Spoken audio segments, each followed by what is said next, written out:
Hello. A Christian community in Exeter, recorded in the 4th century, was re-established in the 7th century. The city became the seat of a bishop in 1050, consolidating arrangements for Cornwall, previously with its own bishop at St Germans, and combining the bishopric with Devon, formerly at Crediton. Under the Normans, Exeter was among the last of the medieval cathedrals to be rebuilt. It was already an important urban location, with a relatively new Saxon minster and at the margins of Norman control. Work on a new Romanesque cathedral finally began under Bishop William Warrelwast around 1112. Stone was quarried locally at Barley Hill, just outside the city. Warrelwast acted as a diplomatic envoy for William II. The east end was consecrated, and services in the new cathedral began in 1133, but completing construction took a further 4 decades. 2 square towers of this building survive in the present cathedral, their ground floors acting as transepts.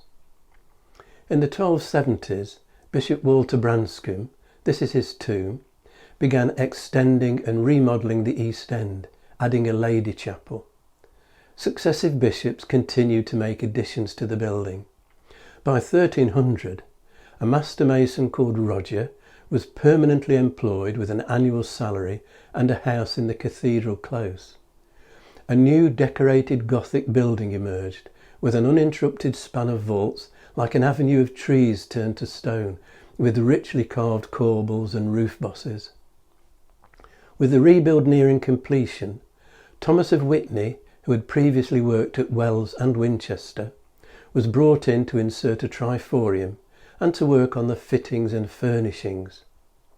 The results included a magnificent bishop's throne in the south side of the choir, a finely sculpted and painted pulpitum of Beers stone, and a vaulted minstrel's gallery in the nave.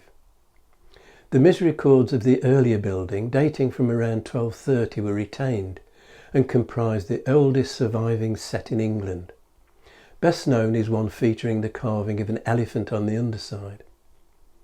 Bishop Walter Stapledon, appointed in 1308, and the founder of Exeter College, Oxford, also served as Lord High Treasurer in the turbulent reign of Edward II.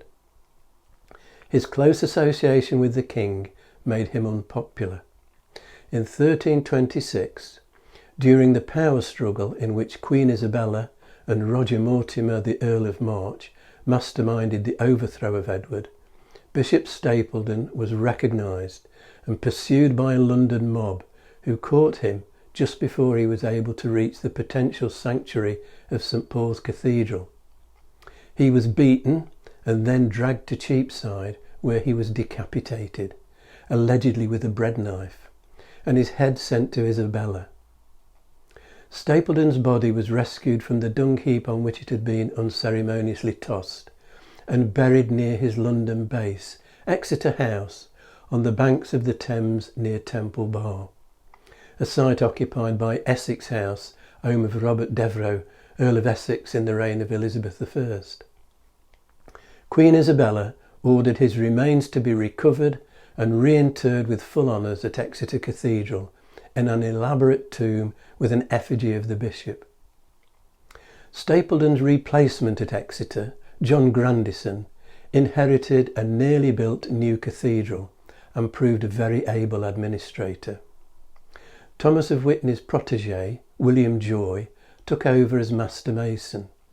To complete the rebuild, Grandison decided on an image screen west front, from behind which unseen choristers could perform to crowds gathered outside on Palm Sunday and other special occasions, as took place at Wells.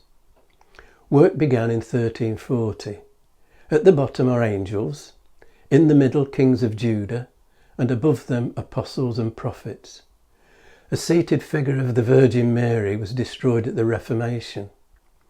When built, the entire screen, the decorative flora and fauna, and the sculpted figures in their niches would all have been brightly painted. The cathedral has some minor Perpendicular Gothic touches, for example in the east window, which was altered when repairs proved necessary in the 1390s, and from its Norman Romanesque origins, the side towers now forming transepts. But otherwise, despite a lengthy construction period, Exeter Cathedral has great architectural coherence, almost entirely decorated Gothic in style. Next time, I'm going to take a look at Chichester Cathedral. If you've enjoyed this video, hit the like and subscribe buttons and click on the notification bell to be informed when the next video is available, or you can subscribe by clicking on the rose window over my shoulder.